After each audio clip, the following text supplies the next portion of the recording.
বিগত দিনে আমরা দেখেছি এই আসনে বিট্রে করার একটা প্রবণতা আছে। এই উপজেলা নির্বাচন এবং সংসদীয় নির্বাচনে বিএনপি এবং আওয়ামী লীগ দুই দলই এই বিট্রে করার শিকার হয়েছে। তো এইবার আমাদের এখানেটাতে বলা যাচ্ছে না আসলে কে বিজয়ী হয়ে বের আসবে। মাগুরা আর এক বিখ্যাত ক্রিকেটারের এলাকা এবং তিনিও সংসদ সদস্য ছিলেন, সাকিব আল হাসান। তো আমরা যাচ্ছি আমাদের মাগুরা সহকর্মী আনোয়ার শরীফ রবিনের কাছে। রবিন, কি শুনতে পাচ্ছেন? জি ধন্যবাদ, হ্যাঁ শুনতে পাচ্ছি। আচ্ছা, মাগুরায় আমরা জানি 2টি সংসদীয় আসন আছে।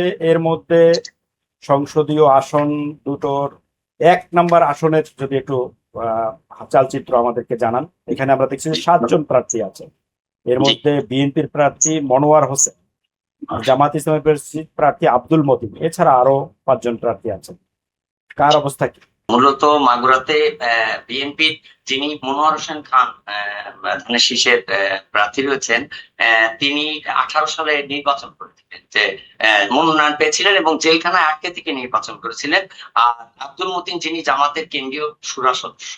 তো এই আসনটিতে 91 সালে এবং 96 ফেব্রুয়ারি নির্বাচনে বিএনপি জয়লাভ করে। এছাড়া আসলে এই আসনটি পুরোটাই আওয়ামী লীগের দখলে ছিল। এখানে আওয়ামী লীগের একটি বিশাল অংশ রয়েছে। এবার আমাদের এই নির্বাচনে মনোয়ার হোসেন খান, যিনি ধানের শীষের প্রার্থী হয়েছেন, তিনি একটি বেসরকারি ওষুধ কোম্পানির উচ্চ পদে থাকায় তিনি এই দেশে মানে আমাদের এখানে প্রচুর মানুষের কর্মসংস্থানের ব্যবস্থা করেছেন, চিকিৎসার ব্যবস্থা করেছেন, তার একটি সুনাম রয়েছে এবং সংখ্যালঘুদের যে ভোটের একটি বড় অংশ, তিনি ইতিমধ্যে তাদের ভিতরে একটি আস্থা অর্জন করতে পেরেছেন বলে আমরা দেখতে পাচ্ছি।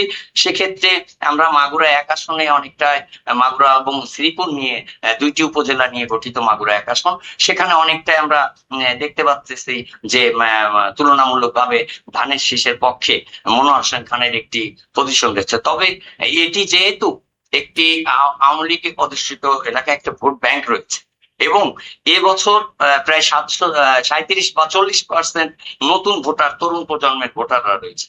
তো এখানে ব্যবধানটা আমাদের ধারণা করা হচ্ছে যে ধানের শীষের যিনি মনোয়ার হোসেন খান সাহেব আছেন, ওনার ইমেজ, উনি আন্দোলন সংগ্রামের সময় অনেক ভূমিকা রেখেছেন।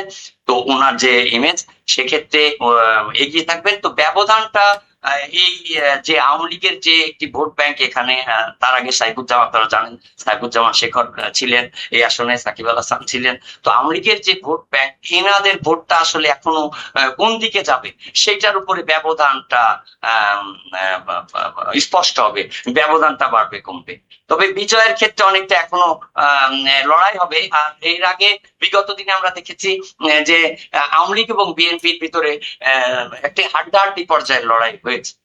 তো এখানে আসলে আওয়ামী লীগের যে ভোট ব্যাংকটি রয়েছে, সেই ভোটটা কোন দিকে কে টানতে পারবেন তার উপরে অনেকটা ব্যবধানটা নির্ভর করবে। অনেকটা আমরা দেখতেছি এক্ষেত্রে বিএনপির মনোয়ার হোসেন খান সাহেব এগিয়ে। আচ্ছা, আপনি সংখ্যালঘু এবং আওয়ামী লীগের ভোটের কথা বলছেন। এখানে আমরা দেখছি শম্পা বসু নামে একজন নারী প্রার্থী আছেন বাসদের, এবং তিনি সংখ্যালঘু সম্প্রদায়ের মানুষ। তিনি কি কেমন করবেন? তার ভোট আছে ভোটের মাঠে? তার আসলে উনি দীর্ঘদিন ঢাকাতে ছিলেন, উনি ইঞ্জিনিয়ার, উনি বিভিন্ন সময় অনেকদিন ধরে আছেন এখানে, কিন্তু ওই জাসদের সেই পর্যায়ে উনি মাগুরাতে সদরে উনি কিছুটা পেতে পারেন, কিন্তু আসলে সেইভাবে আলোচনায় আসার মতো অবস্থান এখনো তৈরি হয়নি। তবে উনি একমাত্র নারী প্রার্থী হিসেবে উনি একটু আলোচিত হয়েছেন। আচ্ছা, আমরা যদি মাগুরা 2 আসনে যাই, সেখানে দেখছি আমরা প্রার্থী কম, 4 জন প্রার্থী আছেন। দাঁড়িপাল্লার প্রার্থী মুস্তাশেদ বিল্লাহ আর নিতাই রায় চৌধুরী, জাতীয়ভাবে পরিচিত মুখ। তো উনি আগে মন্ত্রীও ছিলেন, মন্ত্রিসভায় ছিলেন বিএনপির। তো এইখানকার পরিস্থিতি কেমন? হাত পাকার প্রার্থী আছে, নাঙ্গলেরও প্রার্থী আছে দেখা যাচ্ছে। আমরা মাগুরা 2 আসনটি আসলে এটিও দীর্ঘদিন আওয়ামী লীগের দখলে ছিল। তো এখানে সংখ্যালঘু ভোটার সংখ্যা অনেক বেশি। এবারে আমাদের যিনি সিনিয়র উনি নেতা নিতাই রায় চৌধুরী, যিনি ভাইস চেয়ারম্যান দলের, তো উনার প্রতিদ্বন্দ্বিতায় আছেন আমাদের জেলা আমির এমবি পাকির সাহেব।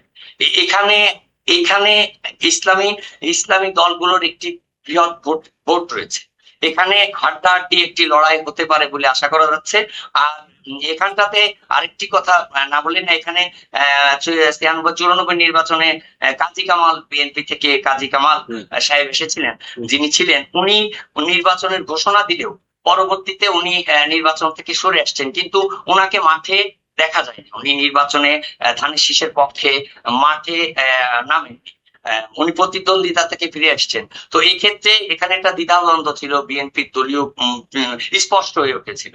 তো সেটি অনেকটাই নিরসন পরে এখন গুছিয়ে এনেছেন, নির্বাচনী প্রচার প্রচারণা একসাথে চলছে। তবে এই আরেকটা কথা এখানে বলা যেতে পারে, বিগত দিনে আমরা দেখেছি এই আসনে বিক্রে করার একটা প্রবণতা আছে।